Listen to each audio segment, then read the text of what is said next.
கர்த்தருடைய பரிசுத்த நாமத்துக்கு மகிமை உண்டாவதாக. எலோஹிம் விடுதலின் வார்த்தை என்ற நிகழ்ச்சி மூலமாக உங்கள் யாவரையும் சந்திப்பில் பெரிய மகிழ்ச்சி அடைகிற கர்த்தர் கிருபையாய் கடந்த மாதமெல்லாம் நம்மளை பாதுகாத்தார்.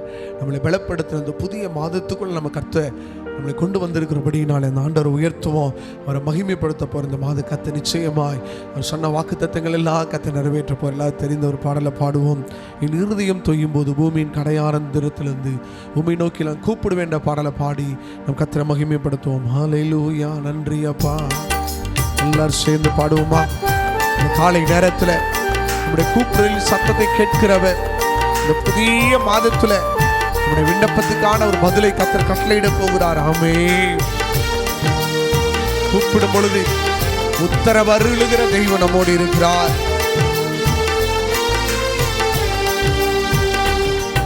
என் இருதயம் தொய்யும் போது பூமியின் கடையாந்திரத்தில் இருந்து நான் உம்மை நோக்கி கூப்பிடுவேன். என் இருதயம் தொய்யும் போது பூமியின் கடையாந்திரத்தில் இருந்து நான் உம்மை நோக்கி கூப்பிடுவேன். எனக்கு எட்டாத உயரமான கண்மலையில் என்னை கொண்டு போய்விடும். சொல்லுவோமா? எனக்கு எட்டாத உயரமான கண்மலையில் என்னை கொண்டு போய்விடும். சொல்லுவோமா? என் கூக்குரல் கேட்டிடும், என் விண்ணப்பத்தை கவனியும். என் கூக்குரல் கேட்டிடும், என் விண்ணப்பத்தை கவனியும். என் கூக்குரல் கேட்டிடும், என் விண்ணப்பத்தை கவனியும். என் கூக்குரல் கேட்டிடும், என் விண்ணப்பத்தை கவனியும். என் இருதயம் தொய்யும் போது பூமியின் கடையாந்திரத்தில் இருந்து நான் உம்மை நோக்கி கூப்பிடுவேன். அநேக நேரம் நம்முடைய வாழ்க்கையில சோர்வுகள் வரும் பொழுது, ஆபத்துகள் வரும் பொழுது, நெருக்கம் வரும் பொழுது நம் கர்த்தரை நோக்கி கூப்பிடுவோமானால் அந்த கூப்பிடுதலின் சத்தத்தை கேட்டு மறு உத்தரவு கொடுக்கிற தெய்வம் நம்மோடு இருக்கிறாரே. இந்த காலை நேரத்தில் இந்த புதிய மாதத்துக்குள்ள வந்திருக்கிற என் அன்பு தேவ சனமே, உங்களுக்கு உத்தரவு அருளுகிற தெய்வம் உங்க கூட இருக்கிறார். அவரே அடைக்கலமோ, அவரே பலனோ, ஆபத்து காலத்தில் அனுகூலமான துணையுமானீரே. ஆமே. நீர் எனக்கு, நீர் எனக்கு, நீர் எனக்கு, நீர் எனக்கு, நீர் எனக்கு அடைக்கலமும் என் சத்துருவுக்கு எதிரே. நீர் எனக்கு அடைக்கலமும் என் சத்துருவுக்கு எதிரே. பலத்த துர்கமுமாயிருந்து, பலத்த துர்கமுமாயிருந்து என் கூக்குரல் கேட்டிடும். என் விண்ணப்பத்தை சொல்லுவோமா? என் கூக்குரல். எத்தனை பேர் சொல்ல முடியும்? கூக்குரலை கேட்கிறவர் என் கூக்குரல் கேட்டிடும், என் விண்ணப்பத்தை கவனியும். சொல்லுங்க, நீங்க கூக்குரலை கேட்கிறவன். ஒரு புதிய மாதத்தில் நாங்கள் வந்திருக்கிறோம். நீங்க எப்பெல்லாம் கர்த்தரை நோக்கி கூப்பிடுறீங்களோ அபயம் விடுகிற உங்கள் சத்தத்தை கர்த்தர் கேட்டு, உங்கள் விண்ணப்பத்தை கேட்டு உங்க கண்ணீருக்கான பதிலை வைத்திருக்கிறார். கண்களை மூடி நீங்கள் ஆராதிக்கிற இந்த நேரத்தில் பதில் இறங்கி வரும். உத்தரவு அருளுகிற தெய்வம், மறு உத்தரவு கொடுக்கிற ஆண்டவர் உங்கள் கூப்பிடுதலின் சத்தத்தை அவர் கேட்கிறார். ஹல்லேலூயா. உங்களுக்கு கூப்பிடுதலின் சத்தத்தை கேட்கிறார். ஓரி பாபா சங்கனரதலரபா. உங்கள் கூப்பிடுதலின் சத்தத்தை கேட்கிறவன் நம்மோடு இருக்கிறாரு. இந்த புதிய மாதம் ஒரு எதிர்பார்ப்போட வந்திருக்கிறீங்கன்னா கர்த்தர் சொல்றாருங்க, உங்க கூப்பிடுதலின் சத்தத்தை கேட்டு கர்த்தர் மறு உத்தரவு கொடுப்பார். அப்படியே கொடுக்க போறீங்க இயேசுவின் நாமத்தில் பிதாவே, ஆமென். அல்லேலூயா. பிரியமான கர்த்தருடைய பிள்ளைகளே, இந்த புதிய மாதத்தில் 2வது மாதம் நம்ம ஆண்டவருடைய சமூகத்தில் கடந்து வந்திருக்கிறோம். தேவன் நமக்கு ஒரு வாக்குத்தத்தத்தை கர்த்தர் வார்த்தையாய் கொடுத்திருக்கிறார். அந்த வார்த்தையை நம்ம தியானிக்க போகிறோம். யோனா எழுதின புஸ்தகம் 2வது அதிகாரம் 2வது வசனத்தை ஒரு வாசிக்கலாமா? என் நெருக்கத்தில் நான் கர்த்தரை நோக்கி கூப்பிட்டேன், அவர் எனக்கு உத்தரவு அருளினார். என் நெருக்கத்திலே நான் கர்த்தரை நோக்கி கூப்பிட்டேன், அவர் எனக்கு உத்தரவு அருளினார். நான் பாதாளத்தின் வயிற்றிலிருந்து கூக்குரலிட்டேன், நீர் என் சத்தத்தை கேட்டீர். நீர் என் சத்தத்தை கேட்டீர். ஒரு ஆமீன் சொல்லுங்க. இந்த காலை நேரத்தில் ஆண்டவர் சொன்னாருங்க, நான் நெருக்கத்தில் கர்த்தரை நோக்கி கூப்பிட்டேன், அவர் எனக்கு உத்தரவு அருளினார். பிரியமான தேவனுடைய பிள்ளைகளை, இந்த 2வது மாதம் நீங்கள் ஆண்டோடைய சமூகத்தில் வந்திருக்கிறீங்கல்ல, நீங்கள் ஆண்டு உங்களை பார்த்து சொல்றாரு, நீங்கள் எப்படி கூப்பிட்டாலும் சரி, நெருக்கத்தில் கூப்பிட்றீங்களா, ஆபத்தில் கூப்பிட்றீங்களா, பிரச்சனைகளை நீங்கள் கர்த்தரை நோக்கி கூப்பிடும் பொழுது இந்த மாதம் ஆண்டோடைய வார்த்தை என்ன சொல்லுதுன்னா, அவர் உனக்கு உத்தரவு அருளுவார். உத்தரவு அருளுகிற தெய்வம், மறு உத்தரவு கொடுக்கிற ஆண்டவர் இன்னைக்கு உங்க கூட இருக்கிறாருங்க. நான் கர்த்தரை தேடுறேன், நான் கர்த்தரை கூப்பிடுகிறேன். நெருக்கத்திலே நான் ஆண்டவரை கூப்பிடும் பொழுது அவர் உத்தரவு அருளுகிற கர்த்தர் இன்னைக்கு உங்க கூட இருக்கிறார். பிரியமானவர்களே, எத்தனை பேர் ஆமென் சொல்றீங்க? எத்தனையோ நெருக்கத்தையும், எத்தனையோ கடின பாடுகளையும், எத்தனையோ பிரச்சனைகள் நீங்க தாண்டி வந்திருக்கிறீங்கன்னா கர்த்தர் இன்னைக்கு உங்களுக்கு உத்தரவு தரப்போகிறார். ஆண்டவர் மறு உத்தரவு கொடுக்கிற ஆண்டவர், அவர் பதில் கொடுக்கிற தெய்வம். நீங்கள் ஜெபத்தில் எதெல்லாம் வேண்டிக் கொள்றீங்களோ, விண்ணப்பத்தோடு ஜெபத்தோடு நீங்கள் எதெல்லாம் வேண்டிக் கொள்ளுகிறீர்களோ அந்த வேண்டுதலுக்கு அவர் உத்தரவு கொடுக்கணுங்க. அவர் உத்தரவு கொடுக்கணும். அவர் வசனம் சொல்லுகிறது, அவர் சொல்ல ஆகும், அவர் கட்டளையிட நிற்கும். அவர் சொல்லிட்டார்னா, அவர் உத்தரவு கொடுத்தா போதும், அது அப்படியே நடந்துரும். தூதனுக்கு ஆண்டு உத்தரவு கொடுத்தா தூதன் இறங்கி வந்து அவளை பாதுகாப்பாருங்க. நீ ஆஸ்வதிக்கப்பட்டவனாய் மாறுவாய். ஆண்டு நமக்கு ஒரு உத்தரவு கொடுத்துட்டாருன்னா உடனே நம்ம வாழ்க்கையில் அற்புதம் நடக்கும்.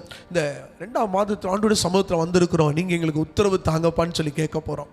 என் காரியங்கள்லாம் தடையாக இருக்குது, எங்களுடைய ஜெபத்துக்கு இன்னும் பதில் வரலை, எங்களுடைய மன்றாட்டுக்கு இன்னும் எங்களுக்கு பதில் வரலை அப்படின்னு சொல்லி எதிர்பார்க்குறீங்களா? இந்த 2வது மாதம் கர்த்தர் உங்களுக்கு உத்தரவு தரப்போறாருங்க.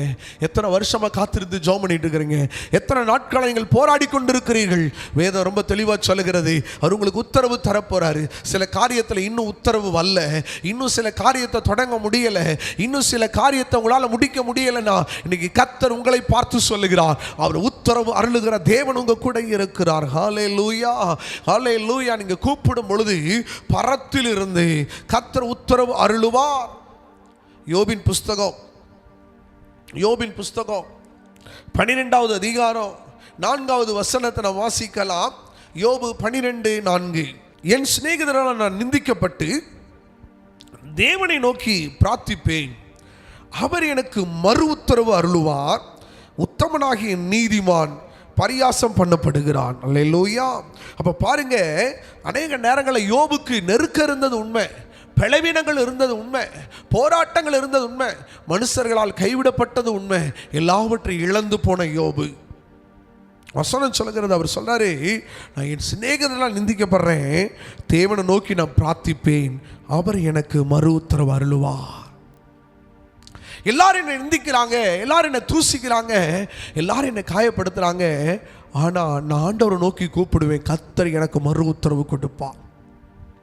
நண்பர்கள் கைவிடலாம், நம்பினவர்கள் கைவிடலாம், நம்ம கூட இருந்தவர்கள் நம்மளை வெறுத்து தள்ளலாம், ஆனால் யோபுக்கு ஒரு நம்பிக்கை இருக்குது, நான் கர்த்தரை நோக்கி கூப்பிடுவேன், அவரே எனக்கு உத்தரவு தருவார். எத்தனை பேர் ஆமென் சொல்கிறீங்க? நீதிமான் உபத்திரவப்படுறான், பரியாசம் பண்ணப்படுகிறான், தூசிக்கப்படுகிறான், குற்றச்சாட்டப்படுவான். நீங்கள் நீதிமானாக இருக்கிறனால இத்தனை பிரச்சனை வந்தாலும் பரவாயில்லைங்க, அதை பற்றியெல்லாம் கவலைப்படாதீங்க. வேதம் ரொம்ப தெளிவாக சொல்லுகிறது, உங்கள் உத்தரவு பரத்திலிருந்து வரப்போகுது. நீங்கள் ஆண்டவரை நோக்கி கூப்பிடும் பொழுது கர்த்தர் உங்களுக்கு உத்தரவு கொடுப்பார். சபத்தில் கர்த்தர் மறு உத்தரவு கொடுக்கிற தேவன் உங்கள் கூட இருக்கிறாரு. யாக்கோப்பு ஆண்டவருடைய சமூகத்தை என்ன செஞ்சார் தெரியுமாங்க? போராடுறார். ஆண்டவரே, நீர் என்னை ஆஸ்வதித்தால் ஒழிய உம்மை விட மாட்டேன். ஆண்டவர் போராடுறாரு யாக்கோப்போட. எது வரைக்கும் போராடுறாரு? உத்தரவு வர்ற வரைக்கும், பதில் வர வரைக்கும், ஜெயம் வர வரைக்கும், ஆசீர்வாதம் வர வரைக்கும் யாக்கோப்பு போராடினார். எதுல போராடினாருங்க? ஜெபத்தில். ஆண்டவருடைய பாதத்தை பிடிச்சிட்டா, தூதனை விடல. உத்தரவு வர வரைக்கும் விடாதீங்க, ஆண்டவர் பிடிச்சுக்கங்க. யாக்கோப்பு போல போராடுவேன், எலியாவை போல ஜெபித்துடுவேன், விட மாட்டேன், நான் விட மாட்டேன். ஜெபத்தில் விட்டுறாதீங்க, உத்தரவு வர வரைக்கும். எத்தனை பேர் சொல்கிறீங்க, யாக்கோபை போல நாங்கள் போராடுவோம்ப்பா, எலியாவை போல ஜெபிங்க ஜெபிங்க. வசனம் ஜெபத்தில் போராடினார் யாக்கோப்பு. பாட்டு கூட எனக்கு நினைவுக்கு வருது, யாக்கோபை போல நான் போராடுவேன், எலியாவை போல நான் ஜெபித்திடுவேன், விடமாட்டேன் நான் விடமாட்டேன், யாக்கோபை போல நான் விடவே மாட்டேன், யாக்கோபை போல நான் போராடுவேன், எலியாவை போல நான் ஜெபித்திடுவேன். யாக்கோபு போராடினாங்கல்ல, எலியாவை போல நீங்க ஜெபிக்கணும், யாக்கோபை போல போராடணும். எப்போ வரைக்கும் தெரியுமாங்க? யாக்கோப்பை பார்த்து ஆண்டவர் பேசுவார், உன் பேர் என்ன? உண்மையை சொல்லுவார் யாக்கோப்புன்னு. அப்போ ஆண்டவர் சொல்லி, நீ உன் பேர் யாக்கோப்பு எனப்படாமல் இஸ்ரவேல் எனப்படும். யாக்கோப்பை அவருடைய சந்ததி கர்த்தர் ஆஸ்வதிக்கிறாருங்க. சாதிகளுக்கு தலைவனா தீர்க்கதரிசியாய் கர்த்தர் யாக்கோப்பை ஆஸ்வதித்தார். அல்லேலூயா. யாக்கோப்பு போராடினார், ஜபத்தை விடலைங்க. அந்நாள் தேவனுடைய ஆலயத்தில் ஜெபிக்கிறாங்க, அழுது ஜெபம் பண்றாங்க. எல்லாரும் நினைக்கிறாங்க, ஏலி நினைக்கிற குடித்து வெறித்திருக்கிறாள். அந்நாள் ஜெபம் பண்ணாங்க, உத்தரவு வர வரைக்கும். எந்த ஊழியக்காரன் அந்த ஏலி தீர்க்கதரிசி அந்த ஆசாரியன் இந்த அம்மா குடிச்சிருக்கிறாங்க நினைச்சிட்டு போறாங்க, எந்த நாவு எந்த இருதயம் நினைச்சிச்சோ அதே இருதயம் அதே மனுஷன் வந்து அண்ணால பார்த்து சொல்றாங்க, இஸ்ரவேலின் தேவனாகிய கர்த்தர் விண்ணப்பத்தின்படி உனக்கு கட்டளையிடுவாராக. பாருங்க, நம்மளை ஏளனா பார்க்குற மனுஷன் வந்து சொல்லுவான், அவங்களை கொண்டு கர்த்தர் பேசுவாரு, உன் விண்ணப்பத்தின்படி அவர் கட்டளையிடுவார். வசனம் சொல்லுகிறது, அண்ணால போல ஆலயத்தில் அழுது நான் ஜெபித்திடுவேன். அண்ணால போல ஆலயத்தில் அழுது நான் ஜெபித்திடுவேன். என் துக்கம் சந்தோஷமா மாறுமர ஜெபித்திடுவேன். சொல்லுங்களேன், என் துக்கம் சந்தோஷமா மாறுமர ஜெபித்திடுவேன்.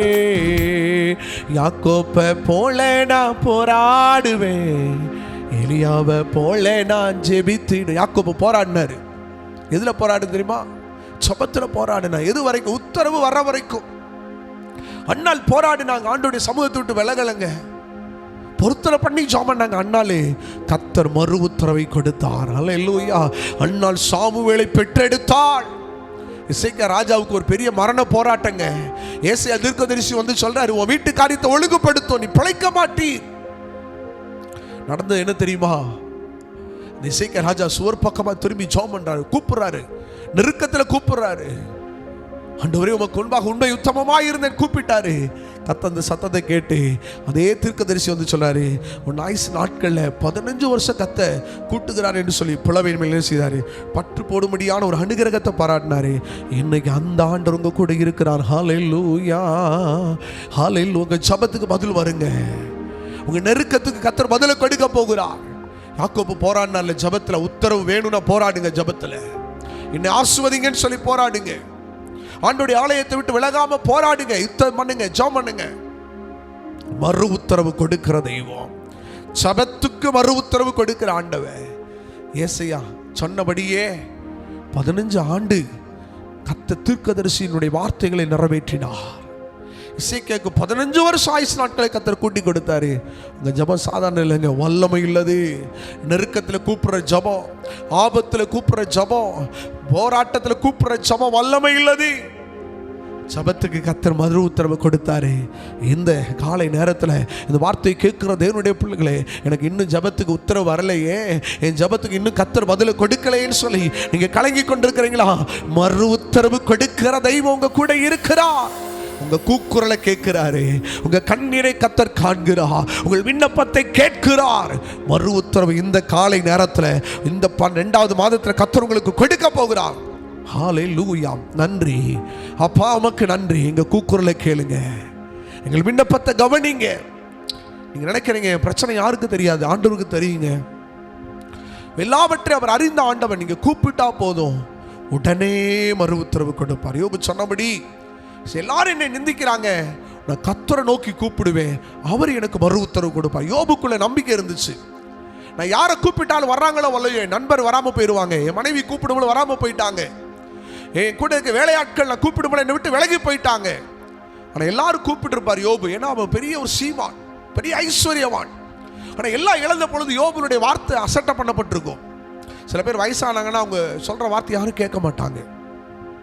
ஒரு பதவியில் இல்லைன்னா யாரும் அந்த வார்த்தைக்கு செவி கொடுக்க மாட்டாங்க, உத்தரவு சொல்ல மாட்டாங்க, அசட்டை பண்ணுவாங்க. அந்த நிலைமை தான் யோபுக்கு வந்திருக்கு. ஆனால் அந்த சூழ்நிலைகளிலும் யோபுக்குள்ள ஒரு நம்பிக்கை இருந்துச்சு. யார் என் விண்ணப்பத்தை கேட்குறீங்களோ இல்லையோ, யார் எனக்கு உத்தரவு கொடுக்குறீங்களோ இல்லையோ, நான் ஆராதிக்கிற ஆண்டவர், நான் அவர் நோக்கி கூப்பிடுவேன், அவர் எனக்கு உத்தரவு கொடுப்பார், எனக்கு உதவி அவர் தான், எனக்கு பலன் அவர் தான், எனக்கு கிருபை அவர் தான் என்று சொல்ல எல்லாவற்றிலும் உத்தரவை கர்த்தரிடத்தில் எதிர்பார்த்தார் யோபு. எதிர்பார்த்தனால தான் யோபுனுடைய வாழ்க்கையில் இழந்து போன எல்லாம் திருப்பிக்கிட்டாரு. இந்த நாளில் உங்கள் ஜபத்துக்கு கர்த்தர் உத்தரவு தரப்போ எல்லாரும் கண்களை மூடுவோமா? ஹல்லேலூயா. என் கூக்குரல் கேட்டிடும், என் விண்ணப்பத்தை கவனியும், என் கூக்குரல். உங்க கூக்குரல் எல்லாம் அவர் கேட்க போறாரு. எங்க விண்ணப்பத்தை எல்லாம் கவனிங்க. என் கூக்குரல் கேட்டிடும், என் விண்ணப்பத்தை கவனியும், என் கூக்குரல் கேட்டிடும், என் விண்ணப்பத்தை. இருதயம் தொய்யும் பொழுது நாங்கள் பூமியின் கடையாந்தரத்திலிருந்து, நெருக்கத்திலிருந்து நாங்கள் கர்த்தரை நோக்கி நாங்கள் கூப்பிடுகிறோம். எங்க கூக்குரலை கேளுங்கப்பா, எங்கள் விண்ணப்பத்தை கேளுங்க, எங்க விண்ணப்பத்துக்கான பதிலை கொண்டு வருவீராக. இந்த புதிய மாதத்துல எங்க ஜனங்கள் ஜபத்தோடு வந்திருக்கிறார்கள், வேண்டுதோடு கடந்து வந்திருக்கிறார்கள், விண்ணப்பத்தோடு கடந்து வந்திருக்கிறார்கள். உடைய கூப்பிடின் சத்தத்தை கேட்டு தேவன் இறங்கி வருவீராக, கர்த்தர் இறங்கி வருவீராக. இந்த காலை நேரத்தில் யாக்கோப்புக்கு உத்தரவு கடந்து வந்தது, அன்னாளுக்கு மறு உத்தரவு கடந்து வந்தது, எசேக்கியா தீர்க்கதரிசிக்கு உத்தரவு அருளின தெய்வமே, இந்த வார்த்தையை கேட்கிற, இந்த நிகழ்ச்சியை பார்க்கிற ஒவ்வொருவருக்கும் இந்த 2வது மாதம் உத்தரவை கர்த்தர் அருளுவீராக. ஜெபத்துக்கான பதில் உத்தரவாய் கடந்து வரட்டும் ஐயா, உத்தரவாய் கடந்து வரட்டும். எதிர்பார்க்கிற காரியங்களை இந்த 2வது மாதம் நடத்துங்க. எதிர்பார்த்த காரியங்களை ஊழியத்தில், பிள்ளைகளுடைய காரியத்தில், கணவனுடைய காரியங்களில், வேலை காரியங்களில், எல்லா விதத்திலையும் இந்த 2வது மாதத்தில் பதிலை பெற்றுக்கொண்ட மாதமாக, ஜெயத்தை பெற்றுக்கொண்ட மாதமாக இருக்கட்டும். எல்லா தடைகள் விலகுவதாக, எல்லா குழப்பங்கள் மாறுவதாக, எல்லா சோர்வுகள் அந்தகாரங்கள் முறியடிக்கப்படட்டும். பரத்திலிருந்து உத்தரவு அருளுவீராக. ஜெபத்துக்கான உத்தரவு பதில் கடந்து வரட்டும். கர்த்தர் அப்படியே உத்தரவு கொடுத்ததற்காக நன்றி சொல்லுகிறோம் ஐயா. ஜெபிக்கிறவங்க ஒரு நாள் தோல்வியை சந்திச்சதில்லை, மூளையினால முடியாதது முழங்காலினால முடியும். எங்கள் விண்ணப்பத்தையும் எங்கள் வேண்டுதலை நீங்கள் கவனிக்கிறீங்கப்பா.